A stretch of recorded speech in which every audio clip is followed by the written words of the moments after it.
All right.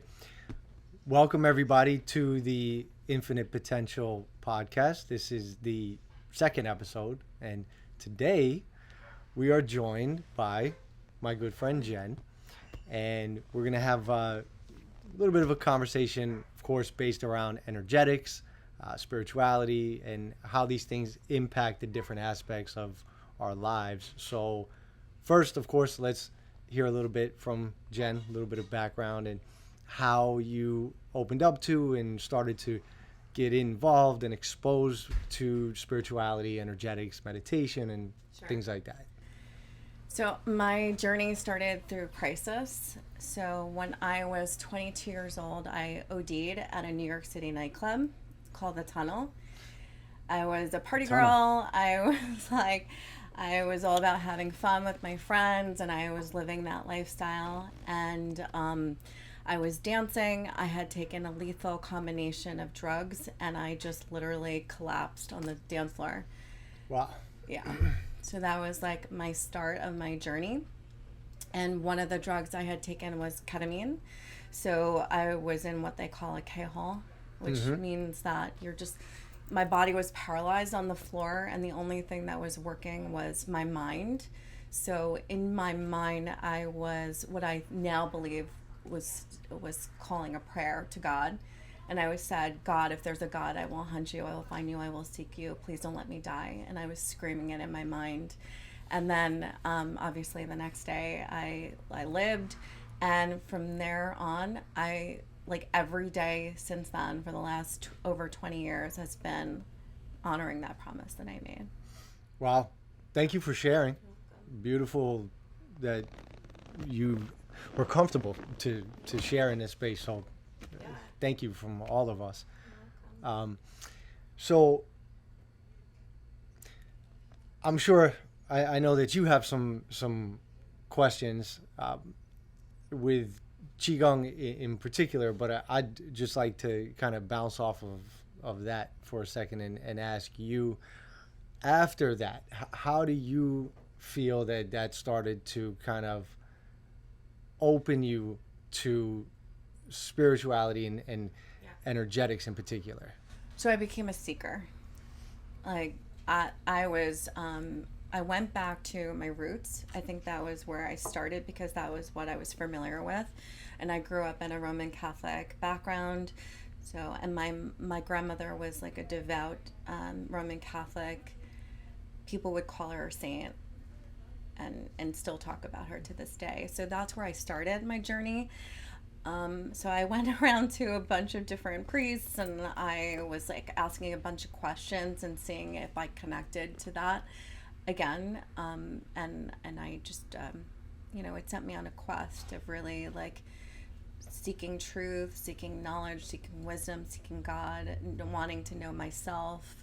So it definitely became like a journey. I joke and say that like spirituality and like church became my rehab because it really got me through like rehabilitating myself. Beautiful. Yeah. Thank you for sharing. Yeah, Thank you welcome. very much. That was deep. So We might as well go to the deep end. yeah. Exactly. Everyone comes to, I think, to spirituality in their own way, and mine hit me really hard.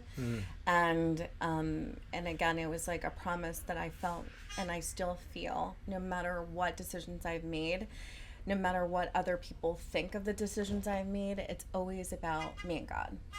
Like, where does God take me? Where am I going? And it's led me to some amazing people and circumstances, you being one of them. We've had some fascinating conversations regarding that, but it's taken me down a lot of interesting and challenging roads, actually. Yeah, it's a beautiful thing, and I've seen this countless times, and I really think that this is actually, it's an important kind of milestone in a spiritual journey, right? Or the point where we transition on the journey to a spiritual journey where we can start to trust in something bigger. And I've had these conversations before, and a lot of times people have a hard time with this idea of surrendering to something bigger, because it tends to be understood as that something bigger is something outside of ourselves. And one of the really big things that I always talk about is that this surrendering to something bigger is not surrendering to something that is outside of us. It's surrendering to a higher aspect of ourselves. So you're, in a way, surrendering to yourself. You're just surrendering to the aspect of yourself that is directly connected to everything. It's the part of the universe that is inside of us all. And as you start to kind of shift, right, out of the mind and into a direct relationship with your energetics. And this is ultimately the whole purpose of QiGong, right? This is where QiGong goes from being some movements that you perform to actual QiGong, immersion in the energetics, and developing the capacity to listen, not just to physical words, but listening to the messages in the energetics that are constantly flowing through and communicating with you. We just have to reopen these pathways. So I feel like that at that point in the journey, that's when we start to open up to the fact that there are these deeper communications. I think that's when we can kind of say, okay, we've landed and grounded now into spirit, and our journey has begun to shift. Mm-hmm. Yes. Yeah, and I think like the more I attune to the messages, I call it vibration, frequency, energy, the more I connect with people. And that's why I always say I'm a people person. It's because I'm picking up on nuances. I'm picking up on what is said, but also what's unsaid. And that commonality that brings us and binds us together as, souls. Yes, and that's huge. It's an interesting thing. I've always said that it's kind of like if you had a radio, and the radio can access 3 different radio stations, right? It's got 3 frequency ranges, right? And you can hear those 3. You're quite limited. All you have access to is those 3. As your kind of bandwidth, and I don't know if I'm using the right word there, but as you expand and begin to have the capacity to access higher frequencies, other frequencies, and tune into these different layers of information, your entire structure, meaning everything of you, your inner, outer, your life, the people you connect to, everything begins to shift into whatever particular stream you're accessing. So if you can access those higher streams, first you expand the capacity, right? And again, this is what a good, solid system will do. This is the purpose of QiGong, right? Is to take us almost as like an antenna and begin to expand the frequency range that we have the capacity to access. And as that happens, and as you broaden that range, you begin to access these different streams of information. I feel like people end up almost stuck, right? They're stuck on a particular station, and they want to change that station. They think about changing that station. They get information about changing that station, but if we don't gain the capacity to actually tune into a different station, then we stay stuck. And as you gain that capacity, of course, then you can immerse yourself in these other streams of information, these different vibratory layers of energy, and the information that's held within. So yeah. So I kind of equate it to like a record player. You know, you're on a certain frequency, and you're, societal. Everything's programming you. Society is programming you. Your religion is programming you. Your worldview is programming you, and so people feel stuck because they're stuck in the frequency. But usually, what happens, what breaks the frequency, what breaks people out of it, is typically some sort of crisis. Unfortunately, it's where their spouse that they love left them and they don't understand why, or their somebody that they loved passed away, or they got an illness, and it's really making them question things. That those are usually things to break your frequency. Or if you have other people, if you're surrounded by people and they may be at a higher frequency than you, that's a almost non-invasive way to have like a frequency radio change, is that when you hang out with somebody or you're with somebody that has been operating at those higher levels, then you, just by proximity, can access those different ways and frequencies and ways of being. But it does require you to be very still. I don't know about you, but for me, I'm very hypersensitive to energy, like hypersensitive to it. I'm very, very, very particular about who I associate with and who I, share company with. Rightfully so. That's I believe, a very natural part of just simply what will happen as you begin to become aware of that level of yourself, of ourselves, right? If you're kind of oblivious to energy, I mean, it's there and it's having an effect, but if you're not aware of it, then for the most part, you're not going to be aware of the effect of it until it reaches the point where it's come into your vision now, right? Whether it's downloaded into a physical thing or whatever. Until it shows up in your vision, you're not going to be bothered by it. But by then it's usually too late. It's much better to yes, have that awareness, Right.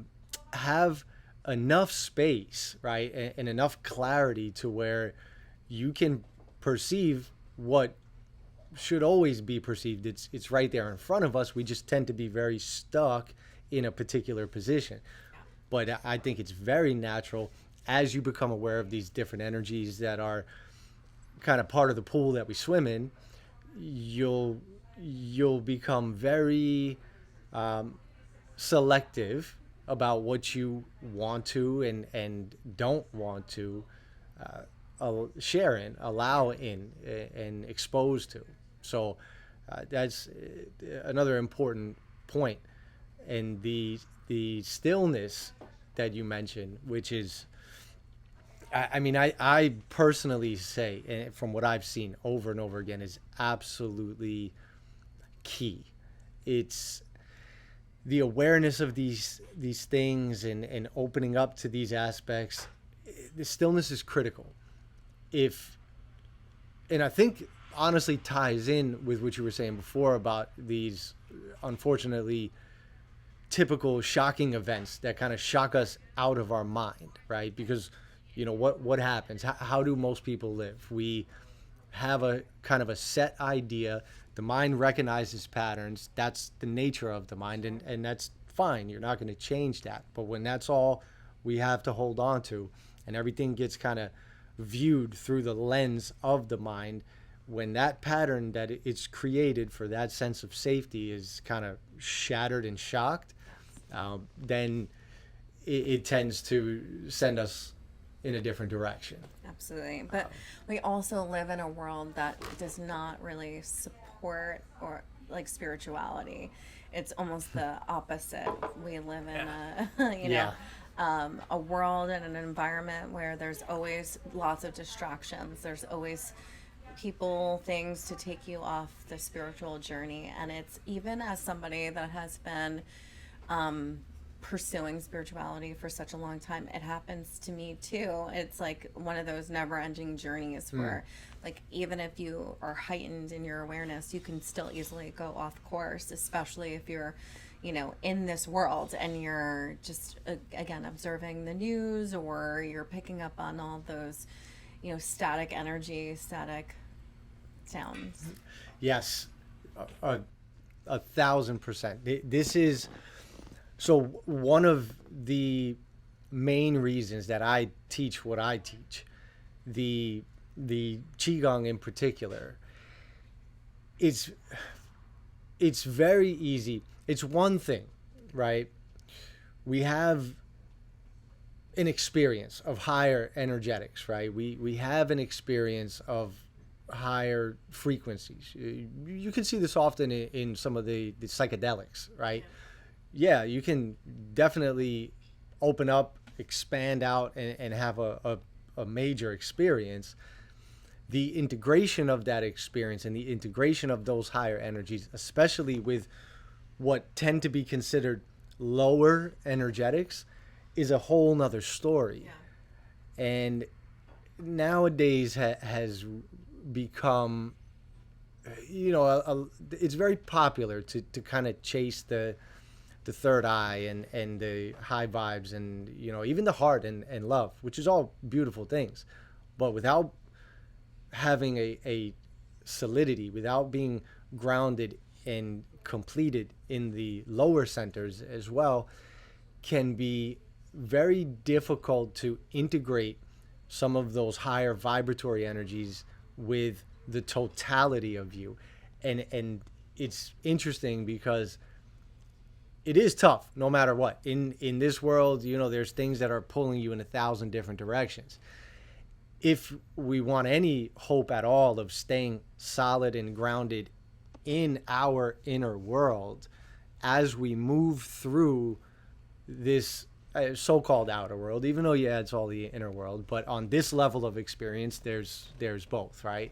And so if we want any hope of moving through that with not only the totality of ourselves, but solidly, you know, rooted and grounded between heaven and earth, integrated in all necessary directions with a smooth flow of communication, the lower energetic centers and the center of the center, the still point at the center of certain energetic points is critical. Without that, we're very easily pulled out of ourselves and pulled out of our grounding and then swept up in whatever the external world chooses to sweep us up in at that particular moment. Mm-hmm. So there is specific work for that, and it's very, very, very important to do. What are some of the things that you do to keep yourself like super grounded and spiritually connected? So the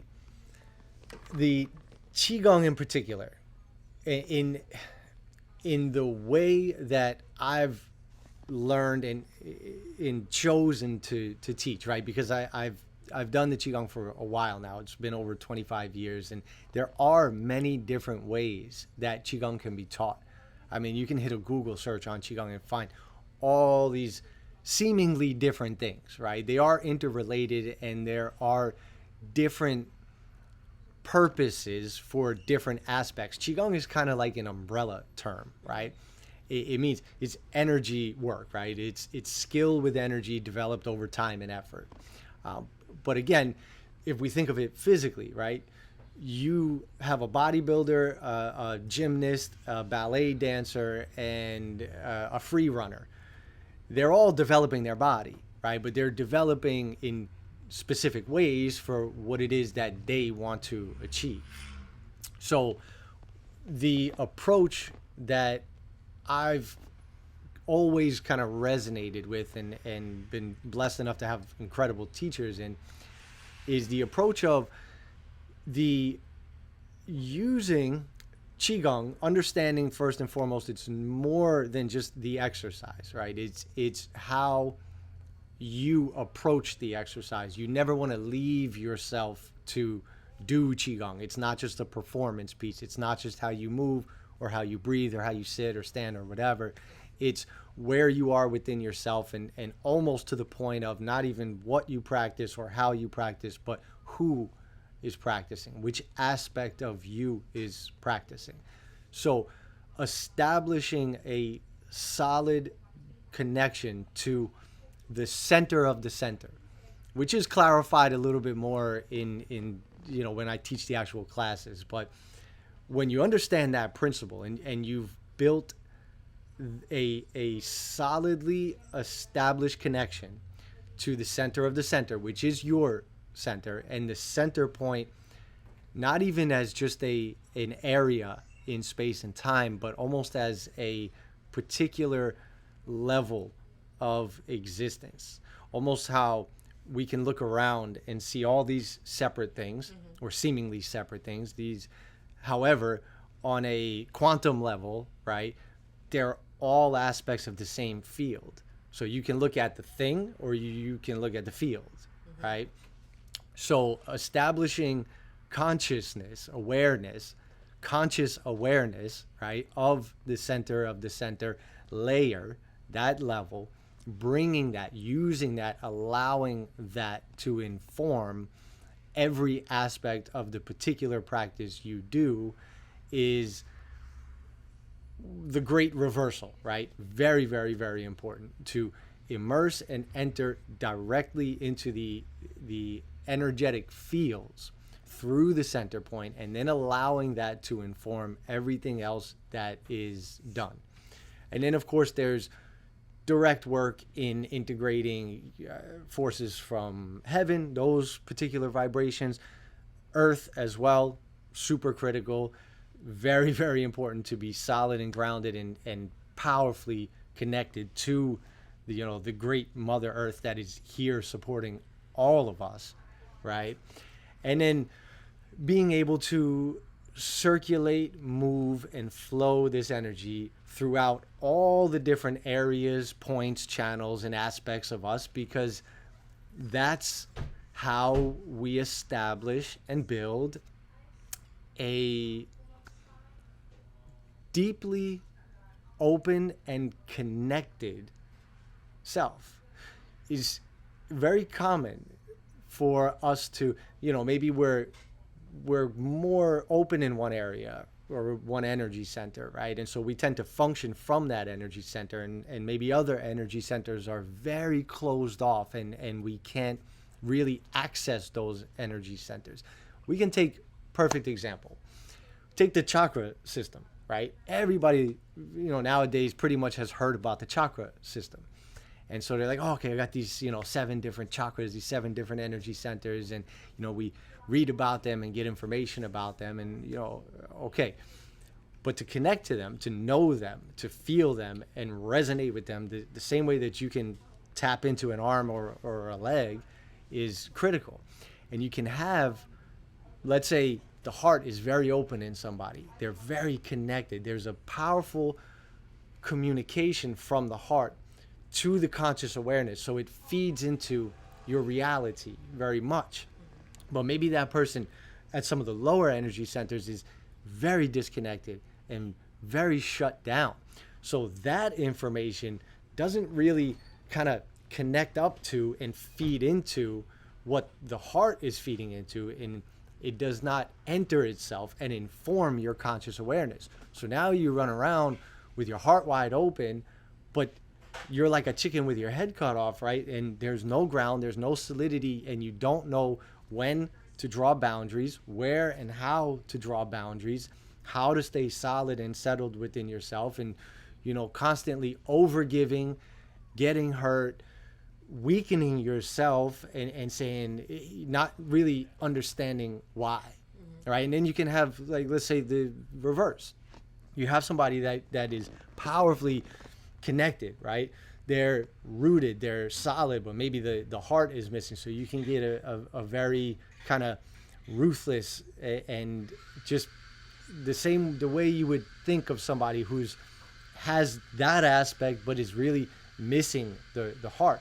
And so this idea of balance, there's information that's fed into our totality from so many layers and so many levels and so many centers, and the more efficiently, right, and the more smoothly, the more connected we can have all of these so-called different aspects, the better, more balanced, and higher we can function. How would you teach the spirituality or qigong to somebody that thinks that they're an atheist and they're like they don't understand energy, or they don't believe in God, they don't believe in the chakras? Beautiful. Wonderful. So the exact same way that I would teach to everybody and anybody, because the beauty of the qigong in particular, and any real meditation, yogas, spiritualities, whatever it may be, and this is such a beautiful question, because it's such an important point because of what's happened nowadays. Meditation, qigong, spirituality has nothing to do with your mind. It has nothing to do with what you believe. It has nothing to do with what a person thinks is reality, or how they intellectualize about it, or what they think about, or books that they read, or any sort of information that is held together by their mind. That is actually the very thing that prevents a person from accessing the energetics directly. If you take it back to what we talked about before, those shocking moments where the mind is so shattered that it can't grasp on anymore, it surrenders. Now another aspect of ourselves comes to the forefront. This is, now obviously there's different ways to work it, right?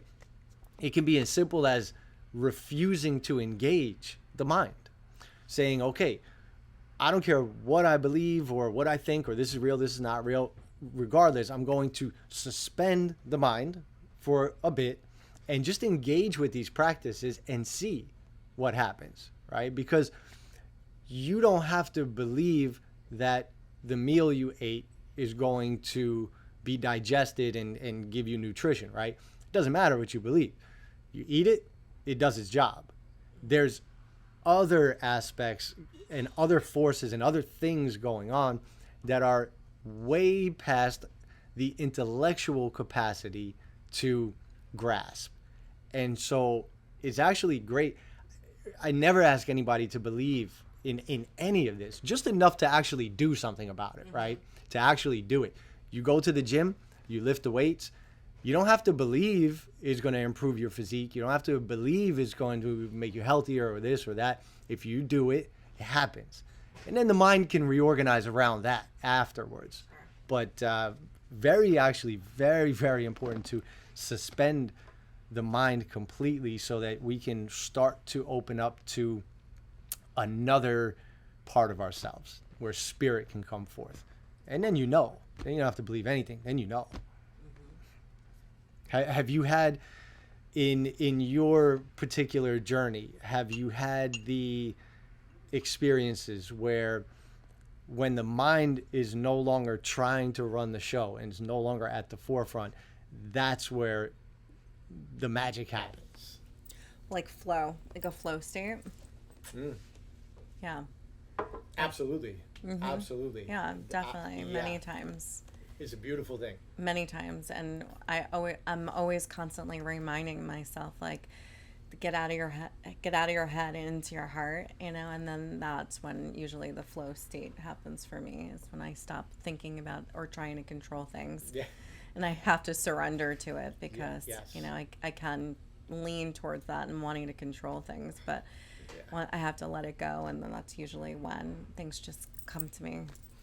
Yes, that's, I think really that is the flow state, right? I really would say that you can't be in your mind, right, and in flow at the same time. Now, you can still use your mind, but that's different. That's different than the anxious, grasping, tight contracted mind that wants to run the show and control everything, and basically squeezes the life out of life, right? And so, of course, as that releases and we open back up, now we can allow life to come back in. I think that flow state is actually natural state, and the place that really we want to or should be ideally always kind of tuned into. I always tell people when they are like getting off path to like think of what a child would do, because that's our natural essence. It's then when we get older that we stop going off those courses. Because when you're a kid, you express yourself loud, you are in your natural element, you cry when you're sad, you're laughing. That is our core. So whenever you can get back to that energy, then you're in your, your flow.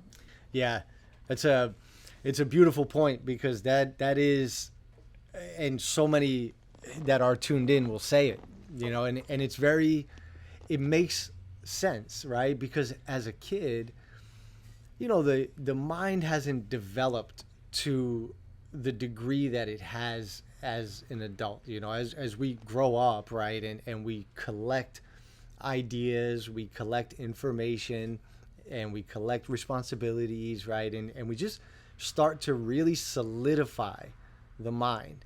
And the mind, it has its purpose, but its purpose is definitely not to be in charge. It's to be used for the tool that it is.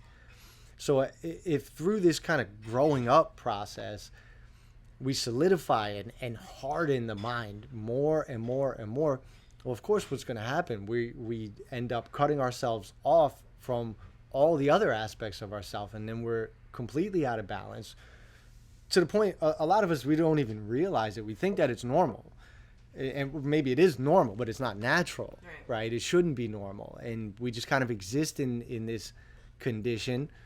Everything is filtered through the mind, and we've really disconnected from our true selves, forgotten who and what we are, and disconnected from life, right? QiGong, Qi is the life force. That's exactly what it is. And any energy work, whether you call it QiGong, that's just a Chinese name for it, right? But energetics are energetics, and life force is life, no matter where you go or what you do. And so connecting to that, or reestablishing a connection to that, and remembering that that's at the core of who we are, it's the cultivation of life. So without that, of course, everybody, is depressed and stressed and, anxious and all these other not at ease situations, right? Well, we also live in a very manufactured state where there's like AI and social media, that everything is, artificial. Yes. And people, and then you have people, we've talked about this, like the masculine feminine dynamics have altered dramatically, where, people aren't operating in their core energy and their core essence. So there's a lot of like manufactured states. So beautiful word, by the way. I love that. Yeah. Manufactured. It is. Yes. It's you manufacture something for consumers, right? So that's a very beautiful way to put it, and it's so true, and it's insidious as to how it seeps into every aspect, where not only now is so much outside manufactured, right? It's all put together in a very particular way, and most definitely does not have in mind to create a bunch of, free and joyful and happy people. They tend to consume less, right? They tend to be very self-sufficient and free and make choices rather than having things chosen for them. But it seeps all the way down into to the point where, and I think this is one of the most important things to be aware of, where we now manufacture ourselves for ourselves. We're afraid to acknowledge and see our own truths. We want to hide that even from ourselves. So like you have this dynamic like we've talked about, right? This masculine feminine dynamic, and it's become an idea, and people will read about it or get information about it and then pretend to be it and run away from who they really are to put on an act because they think that that's the right way to be, that's how I should be, that's how I want to be, right? Rather than, which is so interesting because those polarities, it's our nature. You don't create your nature, you are your nature. What you need is not addition, you need subtraction. You need to deconstruct the ideas which can allow your natural polarity to wake up. And as that wakes up and you reconnect to that, that is going to flow into, connect up with, and inform everything. Literally like plugging in, right? The blender will do what it does. It just has to be plugged in, right? And so we need to stop unplugging to jump up into our head and try to make everything happen from our mental and in thoughts and think about this and do it like that and this is right and this is wrong and all these judgments, all of these doings. And instead, can we reverse that? And can we come back to a space and a place where we can just be and everything's okay? You feel this way? Forget about right or wrong or good or bad. You don't have to act on anything. You have a feeling. Can you sit with that feeling without doing anything about it, right? Because that's the ultimate dissipation. That's the ultimate dissipation of our energy. When we have a feeling, right, which is energy, because that's how energy is communicated, is felt, right? It's not going to come necessarily as words written to you. It's felt. So you have an energy, an emotion, you have a feeling, and as soon as we have that, we move. So why do we move? We move because now we have to, or feel we have to do something about it to get it out. Mm-hmm. So you're angry, you got to hit the table, right? Or you got to yell at the guy, or you got to do this, you got to do that. You got to take some form of action to eliminate this energy because your system can't handle it. And so every time you do that and you engage in that behavior, you actually send yourself the same message. I can't handle it. I got to get it out. I got to get it out. I got to get it out, right? Rather than, now if you change the equation for a second and just flip it and you say, okay, I have this feeling. Don't do anything. Sit still, stay, and just feel it. Don't bring your mind to it. Don't think about it. Don't try to understand it. Don't say it's good or it's bad or what would this person think or that person think. Doesn't matter. No mind. You sit, you feel it, and you completely allow it. You literally, it's almost like you relax. Like washing through your body. Completely, just literally melt into it, right? It's true relaxation, right? Which I'll come back to that in a second, but that is true relaxation. It's true being, where you can just simply be with it, right down there with it, because it is you. So to deny it, to throw it away, to try to change it, to force it out, is you denying yourself, throwing yourself away, or forcing yourself out. That's not self-love. That's not self-acceptance. To simply be, even if it's uncomfortable, even if it would be judged as good or bad or right or wrong, those don't matter. What matters is how you sit with it within yourself. At that point, now your presence with it, now that begins to process the energies differently. Now these energies literally begin to recycle. You call back these parts of yourself that you previously denied. Now you begin to call them in. Now you have real self-love, real self-acceptance, and now you begin to feed yourself. Now you are energizing yourself. And that is an absolute complete shift in the way that we approach ourselves and our lives. Because most of the time it's from the total opposite space. I'm like this, I don't like this, therefore I'm going to be like this, or I'm going to get this and get that and do this and do that. And there's a lot of doing and a lot of activity, but very little rest, reset, and connection. That aspect, that rest, reset, and the connection aspect is critical. Being first before doing.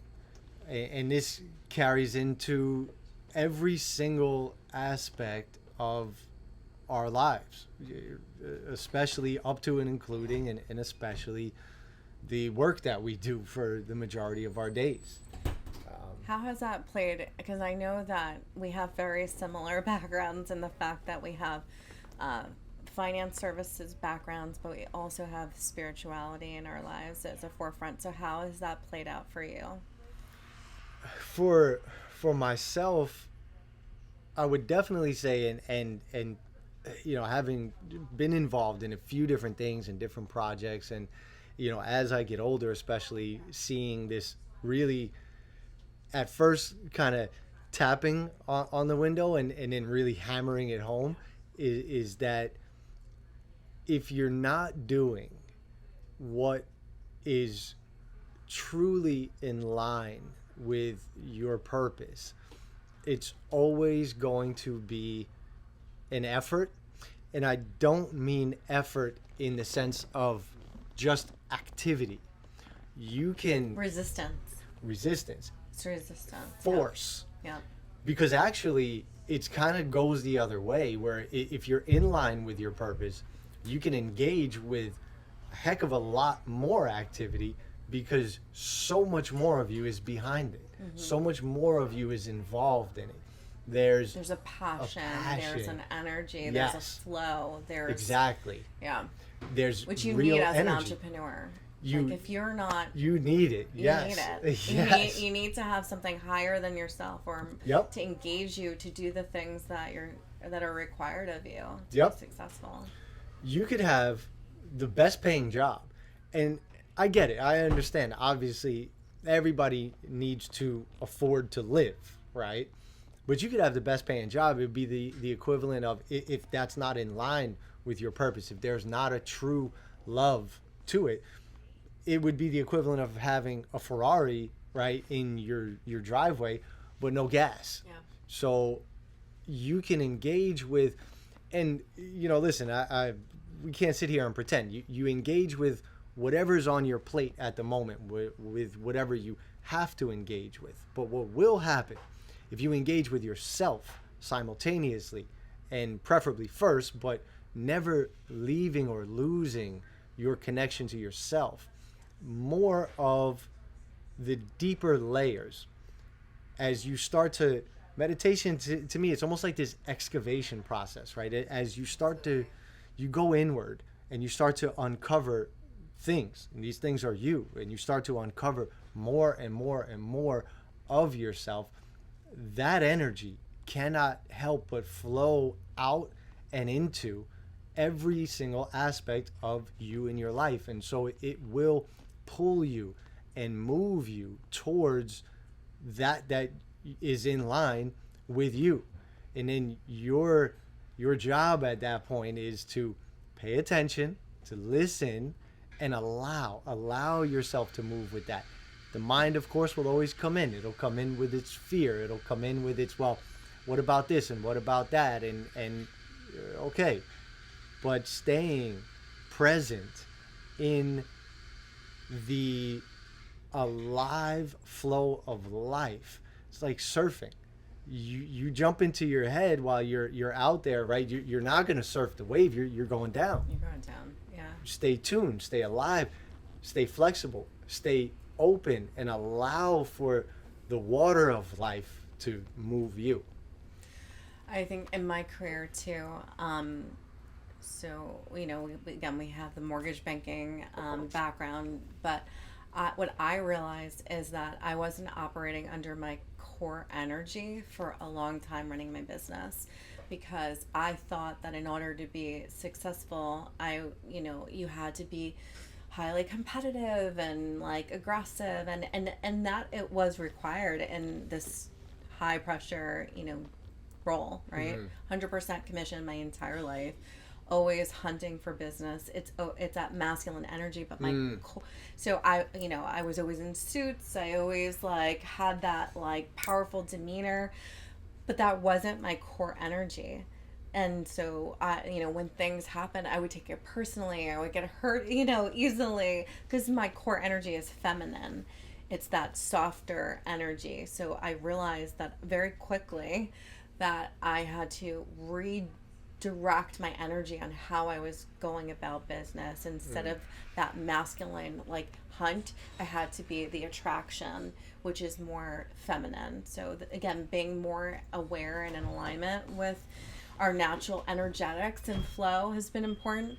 But like meditation has definitely helped me with that, because like once you can stop that chatter for a second, it's very eye-opening, when you realize all the negative things that are coming into your brain, because your brain is designed. Do you hear that? All right, we're back. Sorry about that brief break. Hope everybody took a nice deep breath.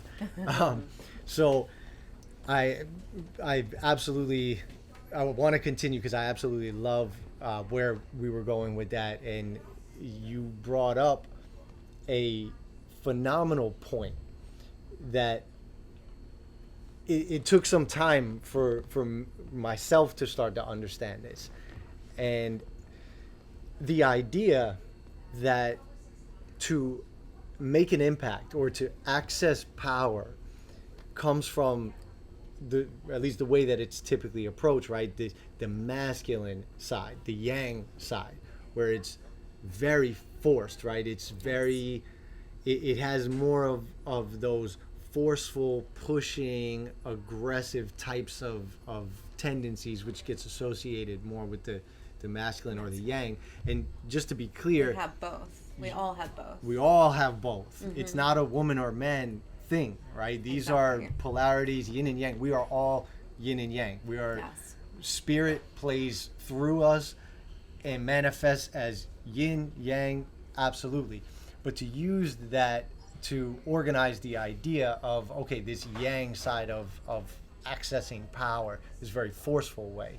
And then kind of maturing through that and reaching the space where you realize that there's another way, that there is tremendous power in the yin, in the feminine. You can access actually much more power through the yin in a way where one type of description that I like to use is that if you have a fire burning, right, you can make that fire bigger, you can make it brighter, you can make it more impactful in one of two ways, right? You can start adding logs to the fire. You can reinforce it from within, and that fire will grow. It will take a little bit more time, but it will grow.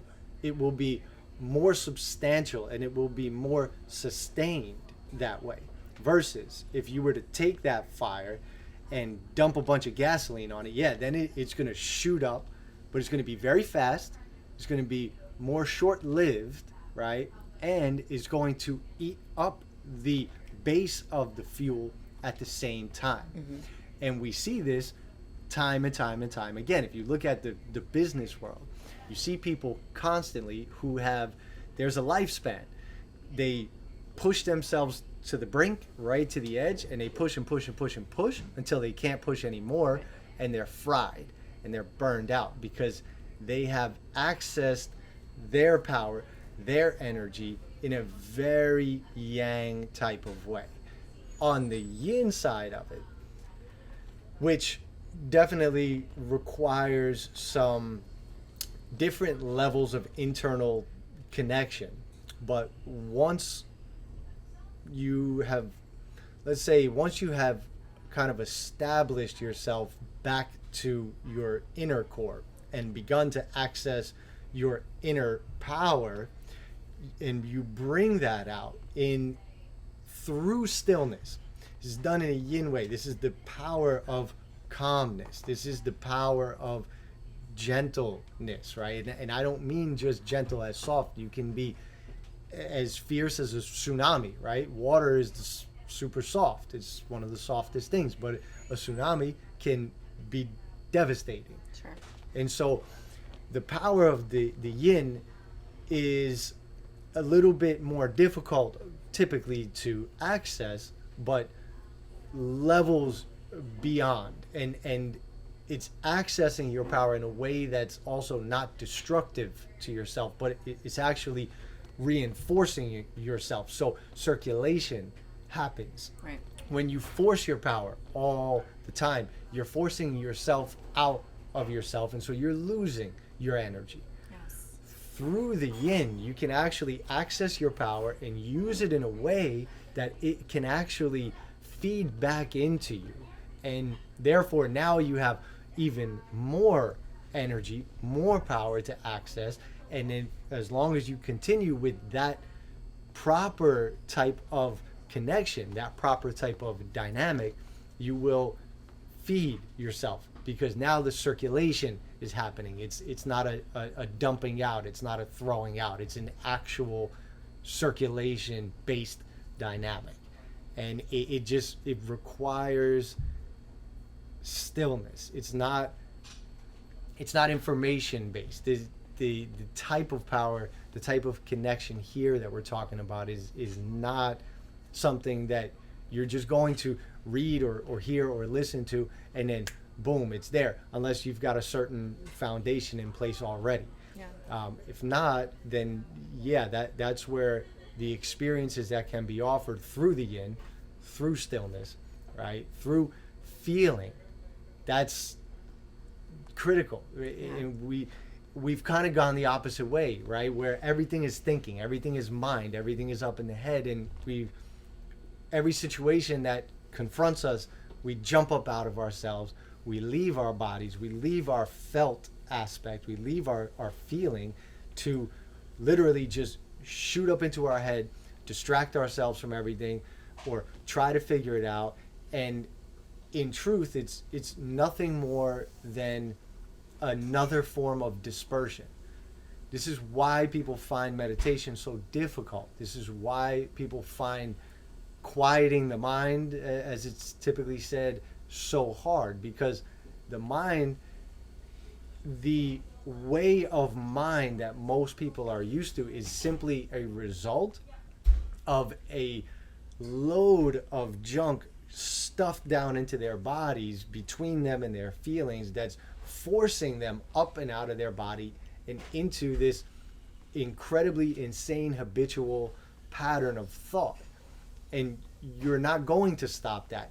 What you're actually going to do is reconnect, replug in back to your body, back to your feeling, where now you have to feel it. There's no way around it. You've got to go into yourself and be willing to be with yourself, to feel yourself, and then allow all of that to come back down, allow movement and circulation to now happen, and then the mind will naturally begin to change and transform through that. And that's where you access the yin, the feeling. Yeah. Well, I think for me, it's been very important for me to know and recognize that we have both those dynamics within us, and to not resist it, not to fight it against my natural inclination. But then also how powerful it is to be able to access the other parts of me when I need it. Because if you're, too much in your feminine or that energy, maybe you're not as, you don't get things done. You're more in flow state. So that energy is useful when you're like looking to accomplish a directive. So it's about that awareness that I don't have to be one or the other. I can just use whatever is in my nature and what is ever needed in that moment. Beautiful. Beautiful. just and having fun Beautiful. with it and playing around with it and knowing like, oh no, right now I need to be more in this energy because maybe this is what that person needs, right? And also knowing like if you're in a conflict with somebody, it's probably because you're both in like a combative dynamic and energetic pattern, and how to like change that polarity and that frequency. And again, it's about playing around with the different energies that are already within yourself. So, and then just having fun with it and knowing and even naming them. A lot of people because I'm very deep into the personal development community, we have exercises where we'll like name that different part of ourself because it's there. And then if you're in a relationship with somebody, you can kind of say, oh, you're being that person. And then you can have fun with it and be like, oh yeah, you're right, I'm in that energy. So it's like, very practical and useful too. Yeah, beautifully said. That's the part that I think is so missed nowadays is that the recognition that because we're nothing, we're everything. And so the ability to not be locked into or boxed into a particular way, but to have the awareness, the sensitivity to be tuned into, like the surfing, right? To be tuned into what the moment calls for. Yes. Because we are, again, as beings of energy and constantly seeking higher and higher levels of coherence, higher and higher levels of balance, bringing more and more of ourselves to the surface, to awareness, and balancing ourselves at higher and higher and higher levels. Yeah. To think that the mind is going to be able to do that is way beyond the capacity of mental. This is when you have brought this to awareness, which again, and we've touched on this, awareness and thought, two different things.